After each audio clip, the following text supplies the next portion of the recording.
Let me ask you, have you ever found yourself staring at your screen, knowing you should be productive, but feeling like your brain's running on fumes? That's not laziness.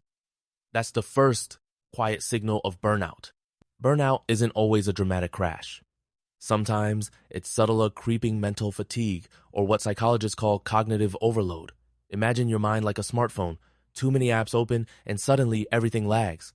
I remember a week where I pushed through anyway ignoring the warning lights. And guess what? My ideas were dull, my confidence was shaky, and I ended up resenting the projects I once loved. Now, you might be thinking, isn't that just part of hustling? But here's the twist. Chronic stress, or allostatic load, actually shrinks your creative capacity over time. The science backs it up. So, what do? We pay attention early, because recognizing burnout doesn't mean you're weak, it means you're wise enough to listen to your system before it powers down. Now, let's flip the script. What if you could build your week to match your brain's natural energy cycles instead of forcing yourself into rigid routines? That's the power of a flexible structure. I started experimenting mapping my high-focus tasks to mornings, scheduling creative work for afternoons, and reserving evenings for rest or reflection. Think of it as circadian alignment using your body's natural clock as a productivity hack. The conflict?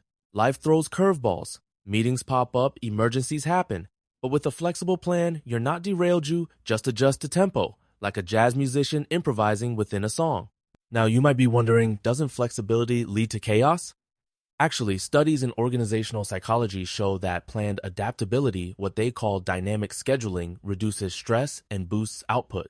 So, actionable takeaway. Design your week with anchor points, but leave breathing room for real life. That's not weakness, it's sustainable momentum. Let me tell you a story. It was the week I tried to do it all. Back-to-back podcast recordings, graphic design sessions, even some late-night trading analysis. On paper, it looked like I was killing it. But inside, I was running on empty. My ideas felt flat, my mood tanked, and ironically, I was less productive. This is what neuroscientists call diminishing returns. The harder I pushed, the less I got back. The turning point? I pressed pause. Instead of grinding harder, I rebuilt my week. One day for creative work, one for admin, one for deep rest. Suddenly, my energy returned. The ideas, they flowed again. Now, you might be asking, isn't it risky to slow down? Here's the truth. Intentional recovery boosts something called neuroplasticity, your brain's ability to grow and adapt. That's the real secret to long-term consistency. If you're in that stuck place, remember burnout isn't your fault.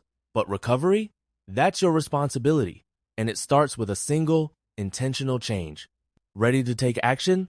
Here's your tactical challenge. Pick 3 core theme days this week: a build day, a rest day, and a reflect day. Give each day a distinct purpose, like a keystone habit for your schedule.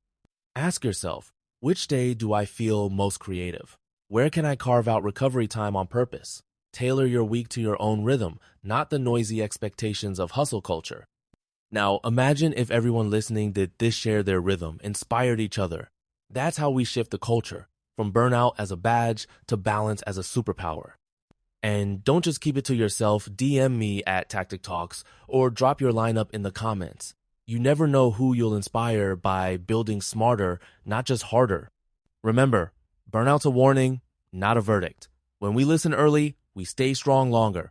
Ready to flip failure into fuel? I'll see you on the next episode.